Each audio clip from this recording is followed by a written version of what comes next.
21절로 28절에 있는 말씀입니다. 오늘 우리에게 주신 하나님의 말씀은 마태복음 16장 21절로 28절에 있는 말씀입니다. 마태복음 16장 21절로 28절에 있는 말씀, 제가 가지고 있는 성경은 28면입니다. 28면. 네. 한 절씩 교독하도록 하겠습니다. 마태복음 16장 21절로 28절에 있는 말씀입니다. 이때로부터 예수 그리스도께서 자기가 예루살렘에 올라가 장로들과 대제사장들과 서기관들에게 많은 고난을 받고 죽임을 당하고 제3일에 살아나야 할 것을 제자들에게 비로소 나타내시니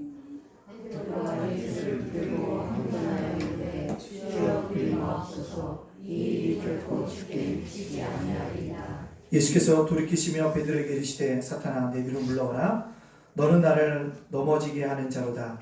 내가 하나님의 일을 생각하지 아니하고 도리어 사람의 일을 생각하는도다 하시고, 예수께서 제자들에게 이르시되 누구든지 나를 따라오려거든 자기를 부인하고 자기 십자가를 지고 나를 따를 것이니라. 누구든지 제 목숨을 구원하고자 하면 잃을 것이요 누구든지 나를 위하여 제 목숨을 잃으면 찾으리라. 사람이 만일 모든 나를 얻고 제 목숨을 잃으면 무엇이 유익하리요? 사람이 무엇을 주고 제 목숨과 바꾸겠느냐? 인자가 아버지의 영광으로 그 천사들과 함께 오리니 그때 각 사람이 행한 대로 갚으리라. 여기서 있는 사람 중에 죽기 전에 인자가 그 왕권을 가지고 올 것을 붙들고 있느니라. 아멘. 오늘 마태복음 16장 21절로 28절에 있는 말씀의 제목, 제자도 두 번째 시간입니다. 자기 부인에 대해서 우리가 말씀을 살펴보려고 합니다. 우리 앞뒤 옆 사람과 이렇게 인사해 보겠습니다. 자기를 부인하는 사람이 참 제자입니다. 시작. 자기를 부인하는 사람이 참 제자입니다. 아멘. 자, 교회당에 오셨는데 교회당이 좀 달라지셨나요? 교회당이 좀 달라진 게 있는데요. 느끼시고 계십니까?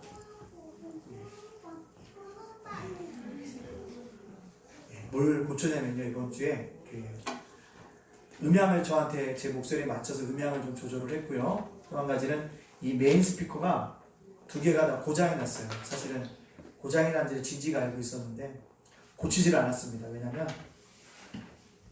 분명히 고장 났다면 뭐 하라고 뻔해서 교환하라고 할 게 뻔했어요. 교환하라고 이렇게 뻔해서 그때 마침 그 작은교회 살리기 연합에서 그걸 좀 고치는 사람을 어떻게 연결이 돼가지고 고쳤습니다. 그래서 설교할 때 목사가 굉장히 답답함을 느꼈습니다. 왜냐하면 메인 스피커에 보면 큰 통이 있고요. 큰 통이 보이세요? 큰 통이 있고 맨 뒤에 뭐냐면 조그만 스피커가 있습니다. 저 스피커가 하이 스피커입니다. 그래서 소리를 시원스럽게 툭툭 내릴 때 툭툭 내지르게끔 도와주는데 저 두 개가 조그만 게 다 고장이 나서 보조 스피커 쪽에 있는 데는 소리가 잘 들리는데 그 중간에 있는 계신 분들 소리가 참 답답하게 들렸습니다. 그런 것이 있었는데 오늘 써보니까 뭐하더라? 고쳐온 거 보니까 잘 싸져서 제 마음에 뭐하다? 흡족하다는 것입니다. 그래서 여러분들도 뭐하다? 달라진 것이 있었다는 거예요. 여러분들 귀가 지금 난 잘 못 느끼겠는데 하시겠지만 달라졌습니다. 소리가 아주 시원스럽게 잘 들려지고 있다는 거 여러분들 감사하시기를 간절히 바라겠습니다. 정말 이 스피커가 굉장히 중요한데 좋았어요. 또 한 가지 이번 주에 있으면서 한 가지 느낀 점이 뭐냐면 이거 달아주신 분이 이 스피커가 정말 좋은 겁니다. 이렇게 달아주신 거예요. 그래서 내가 그 말을 지금까지 찰떡같이 믿었더니 뭐라 했더라?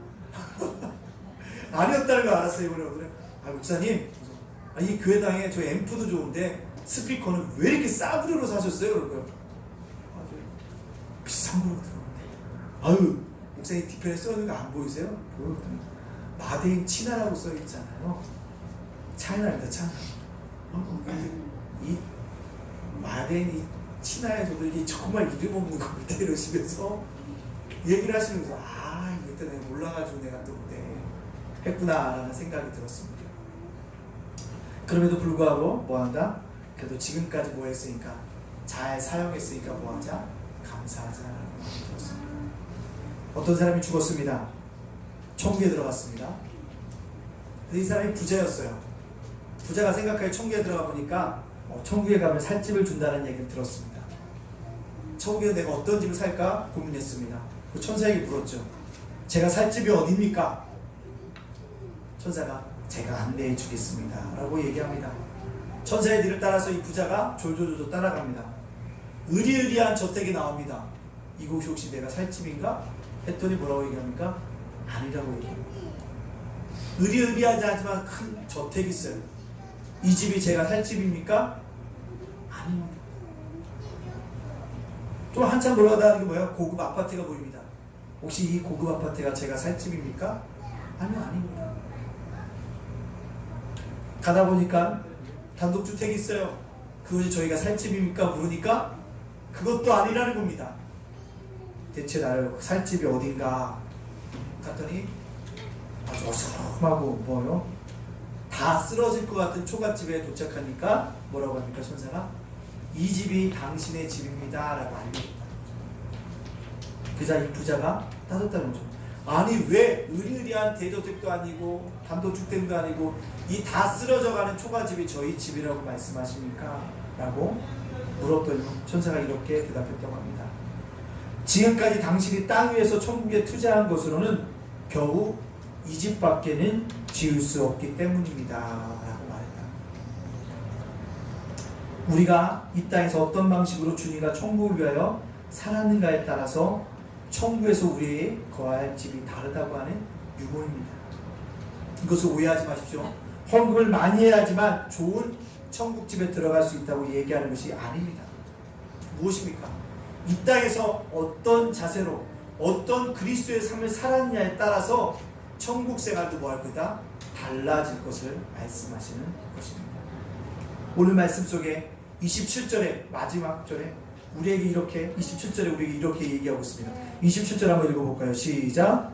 인자가 아버지의 영광으로 그 천사들과 함께 오리니 그때 각 사람이 행한 대로 갚으리라. 각 사람이 뭐한 대로 갚으리라고요? 행한 대로 갚는다라고 말씀하고 있다는 것입니다. 행한 대로 뭡니까? 내가 어떤 그리스도인으로 어떤 삶의 자세를 가지고 살았느냐라는 것이 중요하다는 겁니다.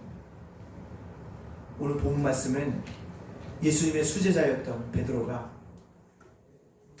너희는 나를 누구냐라고 생각하느냐라고 물으셨을 때 베드로가 고백합니다.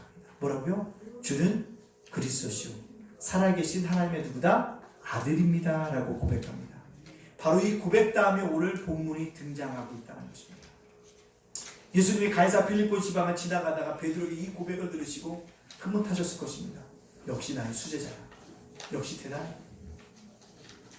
이제 내가 어떤 일을 당했지 이 제자들에게 알려줘도 되겠어 라고 생각하신 주님이 비로소 무엇을 가르쳐주시기 시작합니까? 내가 예루살렘에 올라가는 이유에 대해서 설명하기 시작하십니다. 예루살렘에 올라가시는 이유가 영광을 보기 위한 것이 아니라 십자가에 죽기 위한 것임을 가르치시기 시작합니다. 21절에 이렇게 말씀하고 있습니다. 21절 우리 같이 한번 읽어볼까요? 시작. 이때로부터 예수 그리스도께서 자기가 예루살렘에 올라가 장로들과 대제사장들과 서기관들에게 많은 고난을 받고 죽임을 당하고 제3일에 살아나야 할 것을 제자들에게 비로소 나타내시니 이때로부터 이때가 어딥니까? 베드로의 신앙 고백을 들은 순간서부터 자기가 예루살렘에 올라가서 고난을 받고 십자가에 죽고 죽은 지 며칠 만에 3일 만에 부활할 것을 비로소 뭐한다? 가르치시기 시작하셨다는 겁니다. 문제는 내가 예루살렘에 올라가는 것이 영광을 위해서 올라가는 것이 아니라 뭘 위해서 온다? 고난을 위해서 올라간다. 죽음을 당하기 위해서 올라간다는 것을 이야기해주고 있다는 것입니다. 이 얘기를 들었던 제자들이 예수님 말씀에 다 수긍했을까요? 우리 예수님이 정말 훌륭하다. 정말 우리 예수님이 이런 삶을 사시려는가 보다. 정말 대단하다. 아니었어요. 뭐라고 합니까? 믿음으로 고백했던 베드로가 주여 결코 이 일은 주님 앞에서 일어서는 안 된다라고 얘기하고 있다는 것입니다. 22절에 이렇게 얘기하고 있습니다. 22절입니다. 22절 한번 읽어볼까요? 시작. 베드로가 예수를 붙들고 항변하여 이르되 주여 그리 마옵소서 이 일이 결코 주에게 미치지 아니하리이다. 아멘. 항변했다는 뜻이 무엇입니까? 예수님이 말했던 일이 부당하다고 여겨 따지거나 반대하는 뜻을 주장하는 것입니다. 베드로의 항변. 왜 그렇습니까? 자신이 생각했던 메시아상과 주님이 말했던 메시아상이 너무나도 달랐기 때문에 그렇습니다. 베드로가 주는 그리스도시요 살아계신 하나님이라고 고백하면 예루살렘에 올라가서 영광의 자리에 주님이 앉을 때 자기도 주님 때문에 영광의 자리에 앉을 줄 알았다는 거죠. 근데 주님 뭐라 합니까? 고난이다. 나는 고난의 자리에 앉기 위해서 올라간다고 얘기합니다. 자기가 생각했던 메시아상이 무너지니까 뭐합니까? 베드로가 항변합니다. 이렇게 사셔는 안 됩니다. 그러셔는 안 됩니다. 강력하게 이야기하고 있다는 겁니다. 주님은 패배와 무기력과 수치와 고난과 죽음의 메시아가 아니라 승리와 권능과 영광과 축복과 생명의 메시아만이어야 한다는 사실을 베드로가 고백하고 있는 것입니다. 이런 메시아상을 기대했는데 예수님이 그렇게 얘기하시니까 무너지고 있다는 것입니다. 근데 주님이 그래 네 말이 맞아. 내가 그렇게 살아야지 라고 얘기하지 않으셨습니다.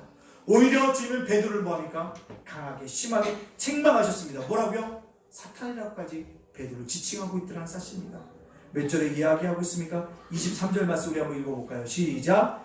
예수께서 돌이키시며 베드로에게 이르시되 사탄아 내 뒤로 물러가라. 너는 나를 넘어뜨리게 하는 자로다. 내가 하나님의 일을 생각지 아니하고 도리어 사람의 일을 생각하는도다. 아멘.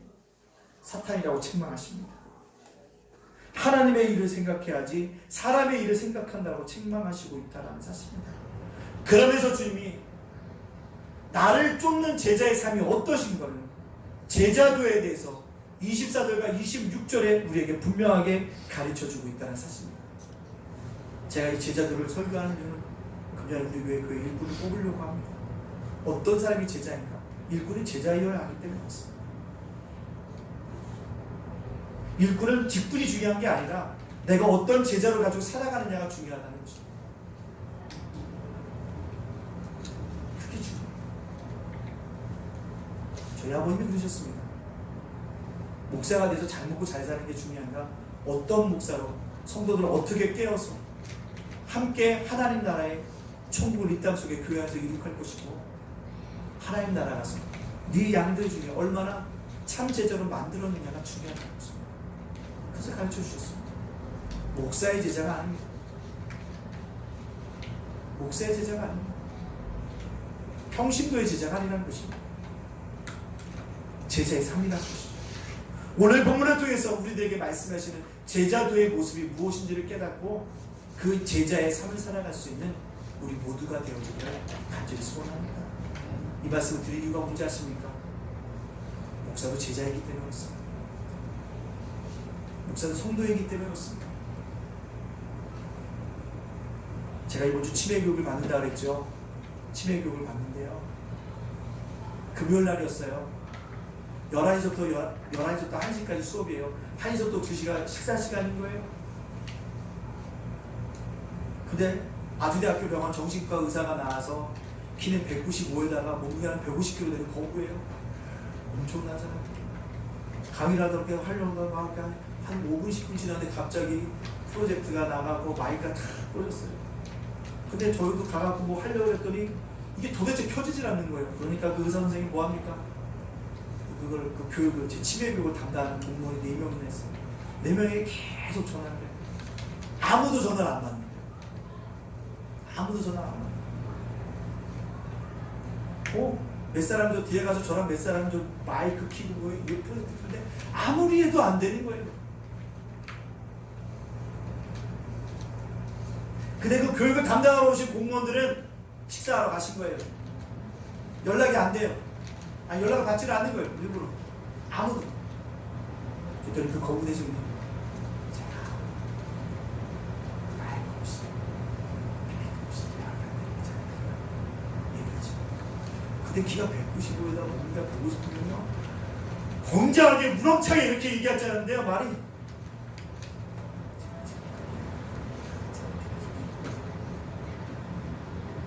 제가 하나 둘 세 번째 가운데 딱 세 번째 하면 안 들려요.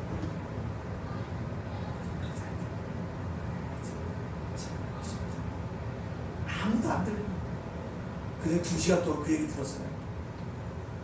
식사하고선 갔다 오는 그 교육생들이 왔어요. 그랬더니 1시 40분쯤 공무원들이 나타나니까요. 수강생들이 벌떼같이 일어나가고 막 따지고 아니 어디 갔다 왔냐고.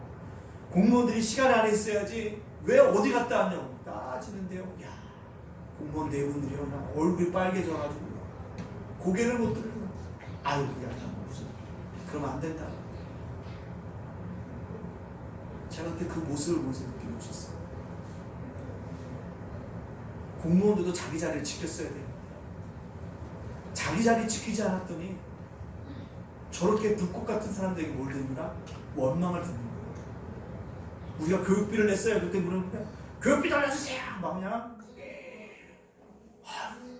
아주머니 막 그 앞에서 막 삿대질하고 대들으니까 그냥 공무원이 빨개져가지고 저희가 밥 먹을 때까지 오질 않았던 거죠.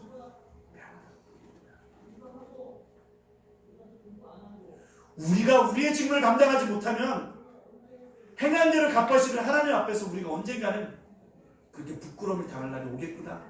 그 모습을 보면서 느꼈습니다. 내가 목사로서 합당한 것을 가르치지 않으면 주님이 내가 하나님 앞에 섰을 때 오늘 저렇게 공무원들이 욕먹는 것처럼 나도 주님 앞에 욕먹겠구나.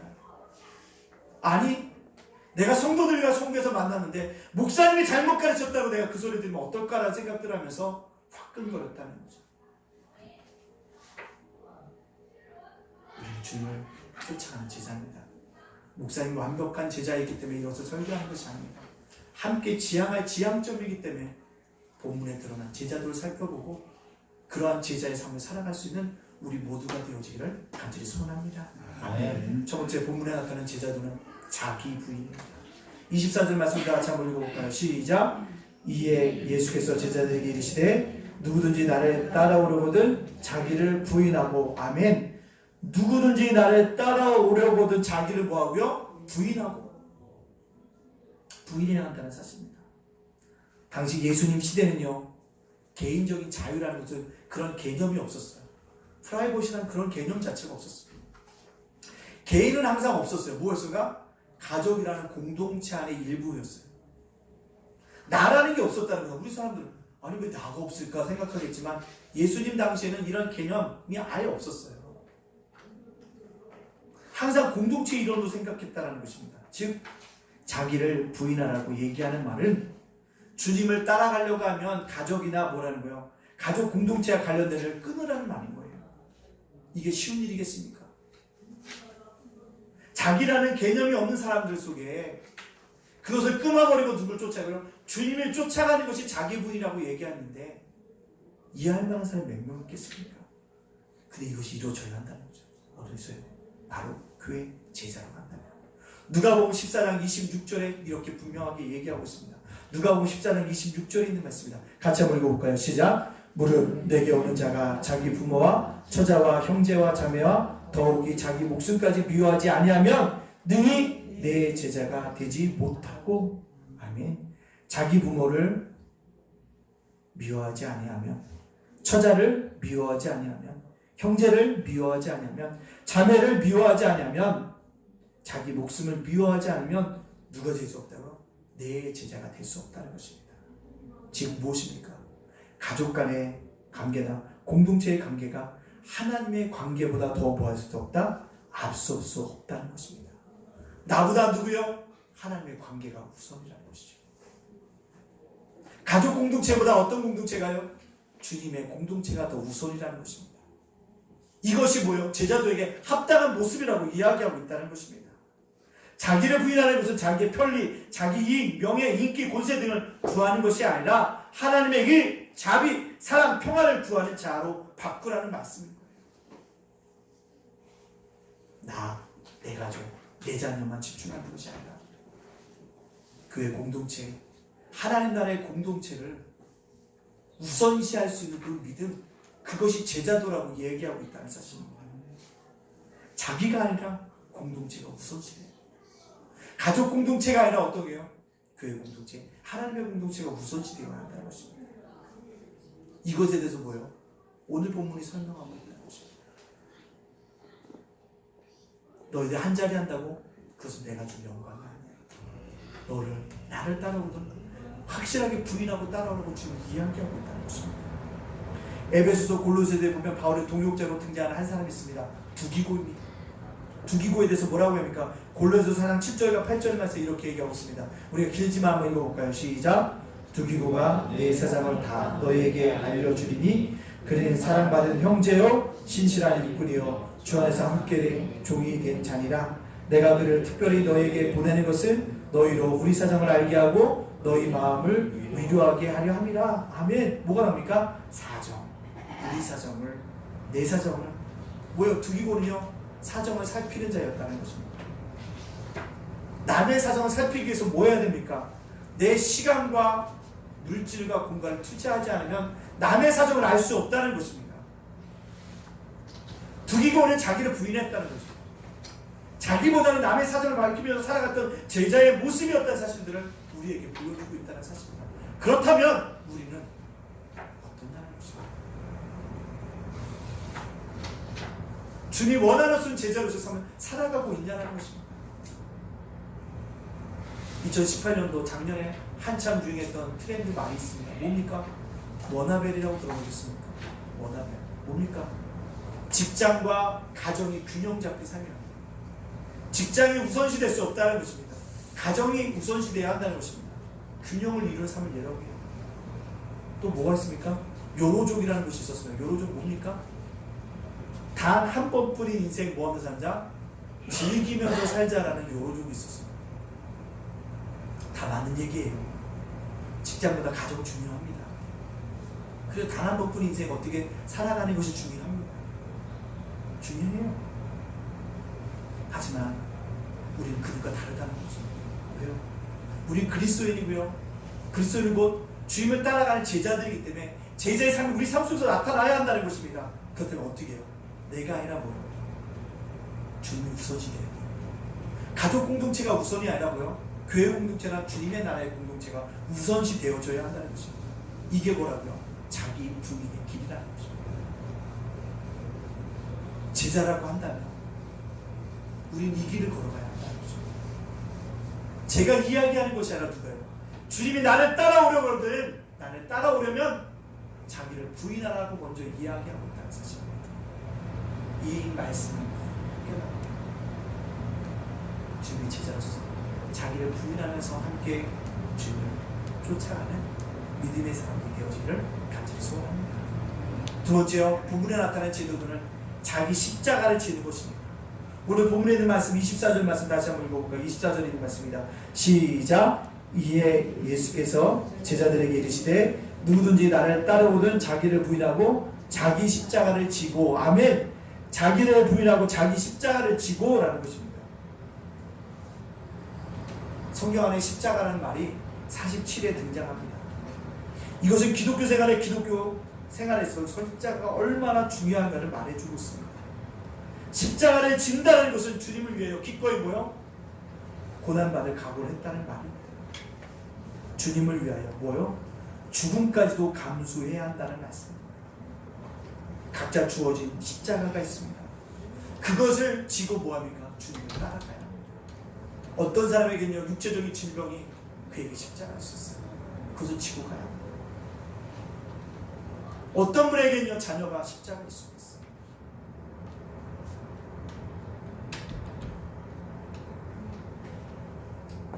2주 전에 폐암으로 얼마 삶을 살지 못하실 분이라는 집사님의 신방 요청이 있어서 제가 강남 송문원에 다녀왔습니다. 그리고 딱 2주가 됐는데 어제 6시 넘어서 문자를 받았어요. 뭐 했다고? 소천하셨다는 문자를 받았어요. 근데 그분의 평생의 십자가는 자녀였어요. 자녀였어요. 아들이 문제였어요. 아들이 문제. 아들이 자녀를 4명이나 키웠어요. 근데 4명 자녀가 미안하지만 배가 틀려요. 평생 그게 그에 뭐였어요? 십자가였어요. 그래서 마지막 날은 이제 나를 문제 다 맡겨요. 아이고 그게 돼요. 맡겨요. 평생 자기 십자가입니다. 그게 자기 십자가. 그걸 지고 뭐합니까? 주님을 쫓아왔습니다. 그걸 자기가 이기기 위해서 십자가를 지기 위해서 뭐합니까? 새벽마다 부르짖지 않으면 안 돼서 새벽마다 오셨어요. 근데요, 차비가 앞고 오셔서 그분이요, 새벽 예배 제가 올 때 보면 항상 걸어오세요. 아유, 내가 차비 아껴서 우리 손주 뭐 사줘야 돼서 안 돼. 걸어오셨어요. 끝나고 걸어가고 오실 때도 걸어오고. 그냥 다 부르시니까 내놓고 가라. 누구든지 자기에게 주어진 십자가가 있다는 것입니다. 목사가 편안한 것 같죠? 목사에게도 십자가가 있습니다. 말을 안 할 뿐이죠. 누구든지 삶속에 다 십자가를 지고 주님을 쫓아가는 것입니다. 그 십자가 나만 커 보이는 거 그렇지만 나에게 닥칩니다. 다 큰 거예요. 깨달아 하나님. 우린 그러기 때문에 내게 주어진 십자가, 내가 때로는 이해하지 못하고 내가 생각하기 싫은 역골과 형편이 내게 펼쳐진다 할지라도, 그래, 주님도 지금 나를 쫓아가라. 져야지. 나를 마음으로 지고 가는 것입니다. 아프리카에 한때 콩고공화국이라고 불렸던 자이레라는 나라가 있습니다. 독립했죠. 이 자이레라는 나라가 서양의 기독교를 받아들이고 말미암아 복음화된 지 100년이 되는 해에 한 노인이 나와서 고백을 합니다. 그 자이레라는 나라가 다 100% 기독교가 됐어요. 그 노인이 맹랑합니다. 내가 오늘 꼭 이것을 이야기하지 않으면 내가 죽은 다음에 이 비밀을 알 수 없을 것 같아서 부끄러운 얘기 고백을 한다. 뭐냐면 자이레라는 공화국에 성속에서 가서 복음을 증거하는데 저 복음을 전할지 말아야 할지를 부족 간에 부족장들끼리 뭐 했대요? 회의를 했대요. 그래서 회의를 해서 어떤 얘기를 했냐? 저들이 어떻게 죽어가는지를 보고 복음을 받아들일지 말지를 결정하자. 좋다. 근데 어떻게 죽일 거냐? 그러니까 우리가 밥을 해주면서 그 선교사와 그의 가족들에게 못하자? 독약을 조금씩 녹였고 독약으로 죽게 하자. 그래서 어떻게 죽는지 보자는 거죠. 처음 선교사님과 그의 가족이 왔습니다. 아유, 선교사님 오셔서 우리가 복음 듣겠습니다. 밥을 해주면서 뭐야? 또 조금씩 독약을 펴는 거예요. 선교사들이 그 밥과 그 가족이 그 음식을 먹다가 시름시름 하다 뭐예요? 다 죽어가요. 근데요, 죽는데도 불평하지 않고 편안한 모습으로 돌아가는 거예요. 아니, 저 선교사가 독특했으니까 그렇게 죽었나 보다. 또 다음 선교사 갔을 때 뭐야? 아유, 저희가 밥을 해주겠습니다. 그 밥과 음식에 계속 독약을 타서 그 선교사들과 그 가족들에게 뭐 했다는 거예요? 다 죽음으로 가겠다는 거죠. 근데 그들도 여전히 뭐였더라? 편안과 불평 없이 죽어가더라는 거죠. 왜 죽어가는 이유도 묻지 않고 편안함과 자기가 주는 그 음식이 독이 있을 것이라는 생각도 못 참고 주는 대로 덥석덥석 먹는 모습을 보면서 그 선교사들이 그렇게 보인다는 거죠. 그 수없이 그 선교사들과 그 가족이 죽은 다음에 그들이 고백했다는 거죠. 뭐라고요? 복음을 받아들여도 되겠다는 거예요. 그러고 말미암아 자이르라는 그 공화국이 실질적으로 복음화가 100%를 받아들이는 은혜가 있게 되어졌습니다. 왜 이렇게 되어졌을까요? 선교사들은 왜 자기가 죽어가야 되는지 이유조차 몰랐어요. 아니, 더 중요한 것은 자기들이 순교자라는 사실조차도 깨닫지 못하고 죽어갔다는 것입니다. 그저 주님을 위하여 이것이 십자가를 지는 일이구나. 내가 지다 보니까 때가 돼서 가는구나. 그렇게 묵묵히 그렇게 죽어갔다는 것입니다. 그렇게 이름도 없이 빛도 없이 죽어갔다는 것입니다. 그들이 그렇게 편안한 가운데 속에서도 독약을 머시면서도 먹으면서도 돌아감으로 말미암아 자이라는 공화국의 복음의 증거가 되어준다는 것입니다. 그 예수의 계절에 꽃이 피워지고 있다는 사실입니다. 그렇습니다. 자기 십자가를 진단하려고 하는 것은 예수에게 절대적으로 복종하는 것입니다. 왜냐고 묻기 전에 뭐예요? 그 안에 분명 하나님이 나를 향하신 뜻이 있겠거니 생각하고 뭐합니까? 믿고 걸어가는 것입니다. 그것이 바로 우리의 자기 십자가를 지는 것이라는 거죠. 아니 많고 많은 교회 지금 왜 예담교회를 섬기게 했을까? 많고 많은 교회 지금 왜 예담교회를 불러들었을까? 내 의지가 아니라는 거죠. 십자가를 지고 가는 거죠.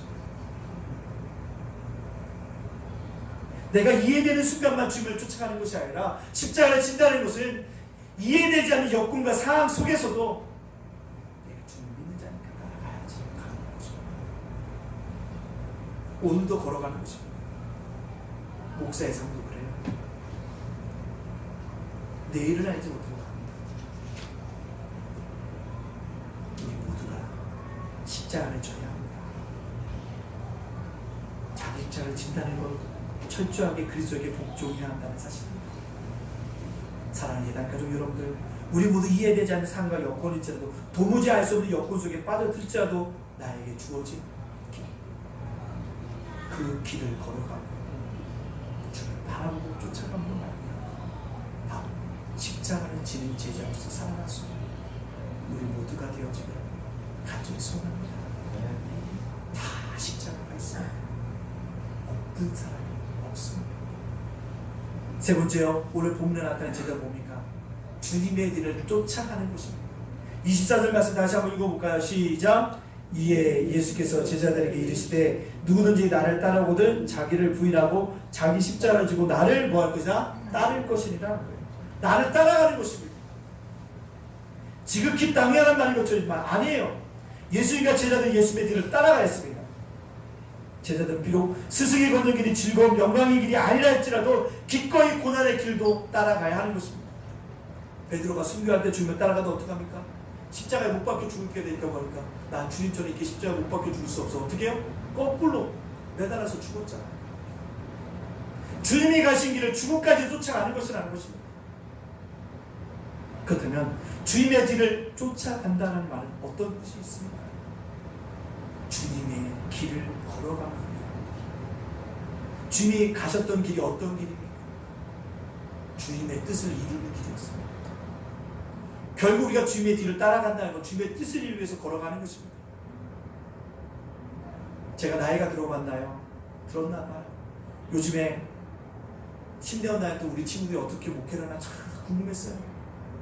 다양하게 목회하더라고요.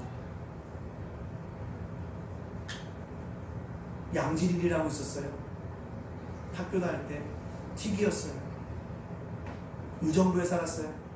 한국인 어머니와 흑인이었던 미국 군대에서 일했던 태어난 그 열등감 대단했어요. 이 녀석 어떻게 목회를 하지?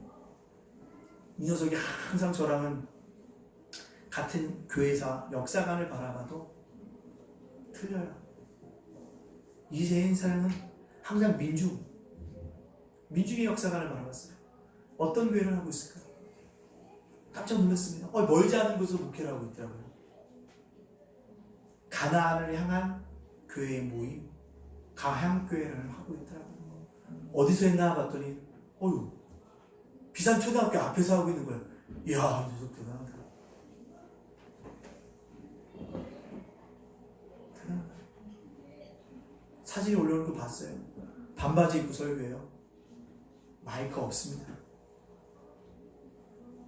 마이크 사용하지 않아요. 주보 만들지 않는다. 주보 만들려고 하면 어려운 사람을 더 도와야 주보도 안 만들어요. 전도도 하지 않습니다. 왜 전도하지 않냐? 사람들에게 증거함으로 말미암아 그렇다고 독특하게 목회를 해요.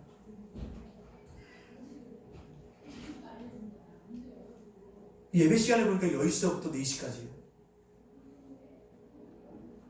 그리고 그 교회는 뭐예요? 도시락 싸갖고 와야 돼요. 예배 드리다가 배고프면 12시부터 2시 도시락 까먹으면 된대요. 규칙이 써있어요. 도시락 그냥 예배드리 밥 까먹어요. 그런 예배를 드려요. 설교가 5시간이에요. 한 구절 가르쳐주고 자 질문 있어요? 질문하세요. 질문 받으면 또 질문 답해주고 또 질문하면 답해주고 이런 식으로 예배 드린다. 한 달에 한 번 평신도가 설교를 해요. 독특한 교회 형태를 하고 있더라고요.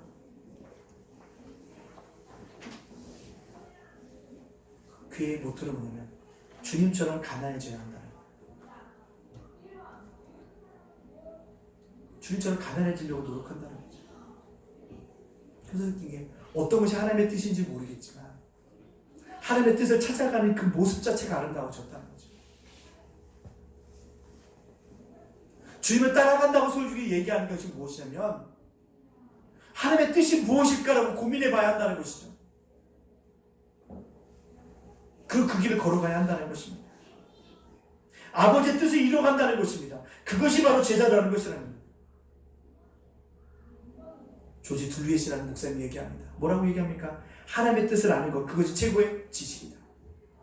그 뜻을 찾으려고 몸부림쳐야 한다는 것입니다. 뒤를 따라간다는 것. 그래서 뭐 합니까? 그래서 성경을 읽어야 돼요. 하나님의 뜻을 알지 못하는데 어떻게 성경을 읽어야죠? 성경 속에서 뭐 합니까? 나를 읽어야 되는 겁니다. 우리 청소년부 구호가 뭔지 아십니까? 성경에서 나를 읽고 기도해서 길을 얻는다. 성경에서 나를 발견해야 된다는 거예요. 야, 이거 꼭 윤수일 목사네. 야, 이거 윤수일 목사네. 라고 있는 게 아니라 성경을 읽으면 읽을수록 나를 발견하는 거예요. 내 자아를 발견되고 내 모습되고 거짓된 것을 발견해야 한다는 것입니다. 그래서 뭐예요? 하나님의 뜻은 무엇일까? 찾아가야 하는 것입니다. 이것이 제자는 것입니다. 주님이 가신 길이 어떤 길입니까? 자신이 아니라 이웃에게 아낌없이 쏟아놓으시는 삶이었습니다. 십자가의 죽음 때문에 우리가 구원받았어요. 아낌없이 주셨습니다. 물과 피를 자기의 생명까지도 쏟아놓으셨습니다. 그렇다면 우리는 어떻게 살아가고 있습니까? 우리는 어떻게 살아가고 있나요?